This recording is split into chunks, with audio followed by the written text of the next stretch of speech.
Shalom. It's Rabbi Gav.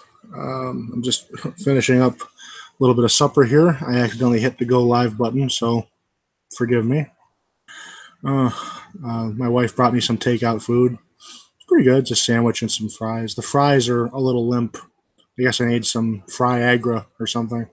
Sorry, I tell really bad jokes when I'm on painkillers.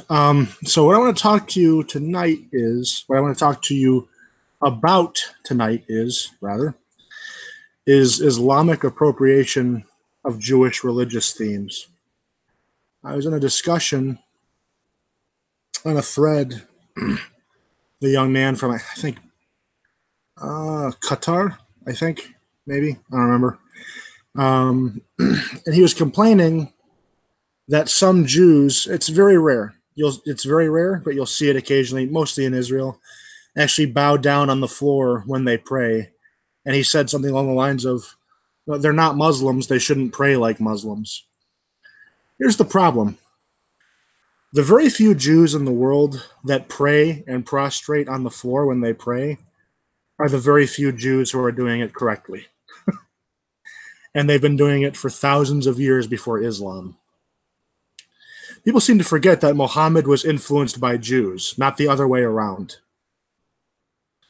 Prostrating yourself on the floor during prayer is a Jewish concept. It's mentioned biblically. It's mentioned in the Talmud. It's mentioned in the Shulchan Aruch. It's even mentioned in Rambam's Mishnah Torah. And if we even look at, and people say, well, it's only a Yemenite thing. Yemenite Jews do it because they were close to Muslims for so many years. No, they do it because it's part of our tradition. It's part of our commanded religious tradition to pray like that. And I can actually prove that other Jewish diaspora communities actually at one time did it. If we look at the Shulchan Aruch, the Ramah, Rabbi Moses Isserles, he wrote basically the Ashkenazi commentary to the Shulchan Aruch in 15th century Europe. He writes that Jews are doing it. So even Ashkenazi Jews were doing this as late as 400, 500 years ago. The reasons why it stopped are, there's a couple different theorized reasons. One, because synagogues became so crowded, especially in Europe.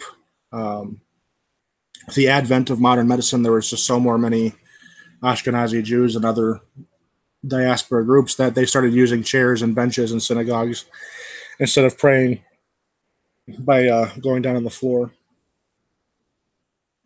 But we know from many written sources that Jews did this, and that this practice of prostrating during prayer was copied by Muslims, not the other way around.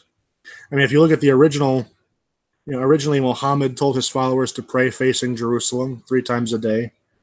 And then that later changed when the Jews in Medina would not accept him as a prophet. So he changed it to Mecca, and 5 times a day, of course. I mean, Islam itself is basically just an Arabized Judaism. That's all it is. They ripped off our stories, changed them a little bit. They kept a lot of the same laws, the dietary laws, prayer, that type of thing. But going even further than that, the hijab is also something that is copied from us. Again, very few Jews do it today, but in the Shulchan Aruch and Rambam's Mishnah Torah, there's something called a radid. So in Orthodox circles today, you typically only see married women that cover their hair.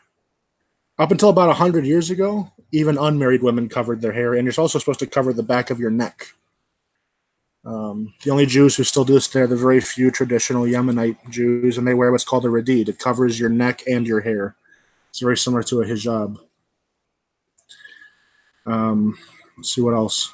The sudra, which is a headdress for religious men and scholars, is also something that Islam copied from Jews. It's not originally an Arab practice. It's not originally a Muslim practice. It's a Jewish practice that was appropriated and repackaged for Muslim consumption, basically.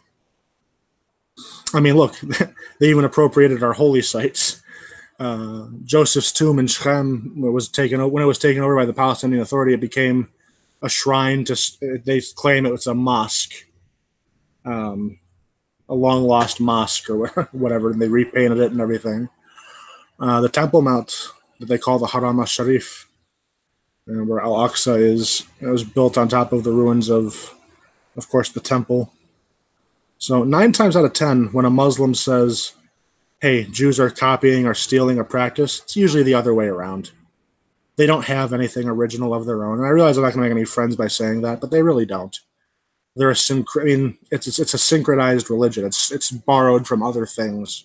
There's very, very few original concepts in it, and the very few original concepts that are in it are, what's a nice way to say trash? Trash. Absolute trash. This concept of jihad and conquering the whole world, that's uniquely theirs. Yeah, they can keep that. But yeah, no, enjoy.